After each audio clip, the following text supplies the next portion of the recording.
ہم ایمان والے تو ہیں لیکن کامل نہیں ہیں، اس لیے اللہ کا فرمان ہے اے ایمان والو پورے کے پورے اسلام میں داخل ہو جاؤ۔ ہم اپنے آپ کو مسلمان تو کہتے ہیں لیکن ہمارے عقیدے وہی ہیں جو زمانے جہالت کے کافروں کے ہیں۔ آج بھی ہم یہ مانتے ہیں یہ دن خراب ہے، یہ مہینہ منحوس ہے، یہ تاریخ صحیح نہیں ہے۔ ہم شادی کرنے کے لیے دن کو تاریخ کو کسی عامل سے تلاش کرنے کے لیے کہتے ہیں، نئے گھر میں جانے کے لیے بھی۔ ہم مسلمان تو لیکن ہمارے طور طریقے وہی کافروں کے ہیں۔ یہ آپ دیکھیں سفر کا مہینہ ختم ہونے پر ہے، سارے فنکشن ہال بند ہے، سارے خوشی کے کام بند ہے، کوئی رسم نہیں کرتا، کوئی رشتے کی بات نہیں کرتا، کوئی نکاح نہیں کرتے اس مہینے میں۔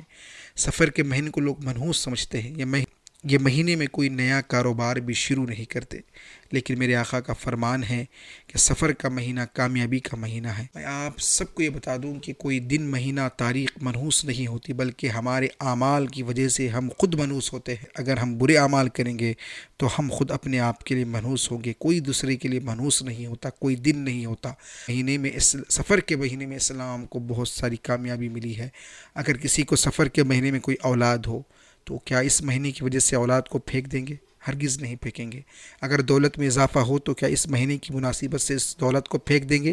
نہیں، بلکہ اس کو برکت خوشی سمجھ کر رکھ لیں گے۔ اس سفر المظفر مہینے کو منحوس سمجھنا چھوڑ دو، کیونکہ اولیاء اللہ کا فرمان ہے اگر کسی کا عقیدہ ایسا ہو مجھے فائدہ یا نقصان یا بیماری کسی انسان یا دین یا تاریخ کی وجہ سے ہوا ہے تو یہ شرک خفی ہے، اور شرک کرنا یہ سب سے بڑا ظلم ہے دنیا۔ آخر میں میرے نبی کا فرمان آپ کو ضرور سننا چاہیے اور اس کو یاد رکھنا بہت ضروری ہے، اور اس کو لوگوں تک پہنچانا آپ سب کی ذمہ داری ہے، کیونکہ میرے آقا کا فرمان ہے کہ اس خطبے کو آخر تک پہنچاؤ، اور وہ یہ ہے 9 ذوالحجہ 10 ہجری کو جمعہ کا دن عرفات کا میدان میں، جس میں کم و بیش 1,24,000 صحابہ کرام موجود تھے، رسول اللہ صلی اللہ علیہ وسلم نے ایک الوداع اور تاریخی خطبہ دیا، جس میں آپ صلی اللہ علیہ وسلم نے فرمایا غور سے سنو، تمہارا ایک معبود ہے اور تم سب ایک باپ حضرت آدم علیہ السلام کی اولاد ہو، سب مسلمان بھائی بھائی ہے، کسی کو کسی پر بڑائی حاصل نہیں مگر جن کے اعمال نیک ہو، اور سنو عورتوں کے بارے میں اللہ سے ڈرتے رہنا،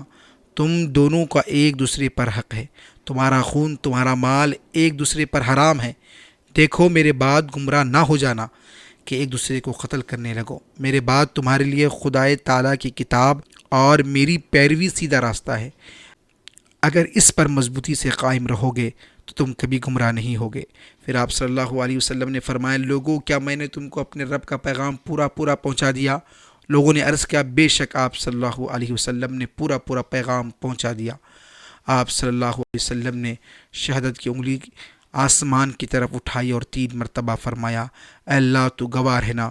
خطبے کے بعد آپ صلی اللہ علیہ وسلم ذکر الہی میں مشغول ہو گئے اور حج کے ارکان مکمل کر کے مدینہ واپس ہو گئے، اور اسی خطبے میں آپ صلی اللہ علیہ وسلم نے فرمایا زمانے جہالت کے جتنے بھی عقیدے تھے رسومات تھے وہ سب کے سب میں اپنے پیروں تلے رونتا ہوں، اب یہ سب ختم ہے، اب اسلام کے جو طریقے وہی صحیح ہے۔